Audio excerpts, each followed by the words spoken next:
Cold War has been out for 6 days now, and what's blindingly obvious is that the MP5 is the best SMG by far. I mean, you hop into any lobby right now and you're guaranteed to get fried up by an MP5, that's just fact. You might be wondering what on earth is going on because you're using an MP5, so why does it not feel the same as these enemy MP5s where they drop you in a couple of bullets, seemingly at any distance? Well, I have the answer.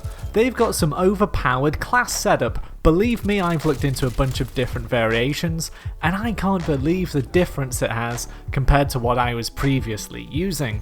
The first thing to note is that you need to be using the Gunfighter wildcard. This enables you to run 8 attachments on your primary weapon. So we're going to be giving all the power in our class setup to our primary weapon. Makes sense, right? So let's get straight into the attachments.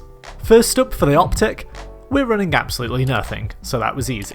For the muzzle, I run the sound suppressor. We're going to be losing a little bit of range, but if you want to get those big kill chains going, you gotta be hidden on that minimap. Agency suppressor is another good option if you wanted more vertical recoil control, but you do lose a lot of damage range with that. Next up, for the barrel, get on the 9.5 inch reinforced heavy barrel. This is going to give you enhanced bullet velocity and damage range, whilst only losing a bit of sprinting movement speed and aim walking speed. So we're only losing quite minor things here. When you start to look further on at higher level barrels, you start to lose quite a bit of recoil control, which I'm never a fan of. For the body, this is a little bit of a bonus. I run the steady aim laser, increasing your hipfire accuracy by 15% for those times where you haven't got time to aim down your sights. We've got that many attachment slots available, we can put that on without sacrificing too much in the way of other attachments, so it really is a nice little bonus. On the underbarrel, pop on the Field Agent grip. This increases horizontal recoil control by 20% and increases vertical recoil control by 6%, whilst reducing shooting movement speed by 30%, which sounds pretty bad, but the positives outweigh the negatives with this and gives the MP5 such solid control.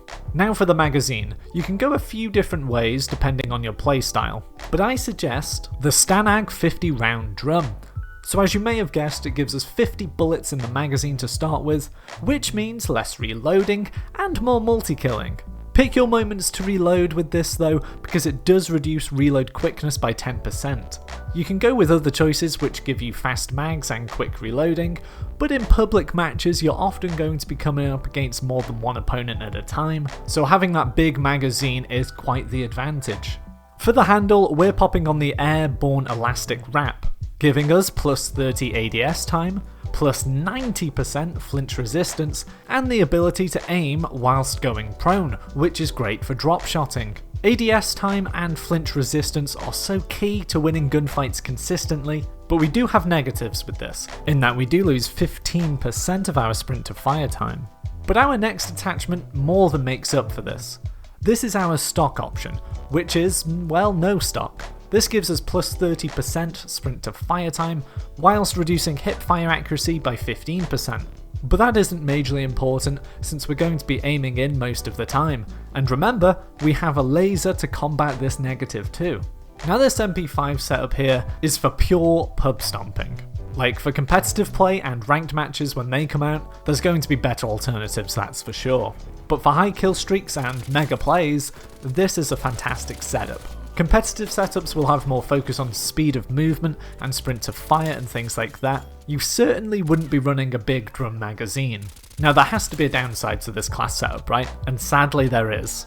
And that negative is that you do need to have quite a high level on your MP5, and Cold War has to be one of the worst Call of Duties for ranking up your weapon quickly. But when you do get to those high levels, it's damn worth it. I will be releasing a video soon on how to rank up weapons quicker when playing Cold War, so keep an eye out for that. But that's everything for this video. I hope you found it helpful. If you did, give it a quick like, and get out there slaying with your MP5 pretty sharpish. If you haven't already subscribed and want to see more Call of Duty content, you could always subscribe too. Bye for now.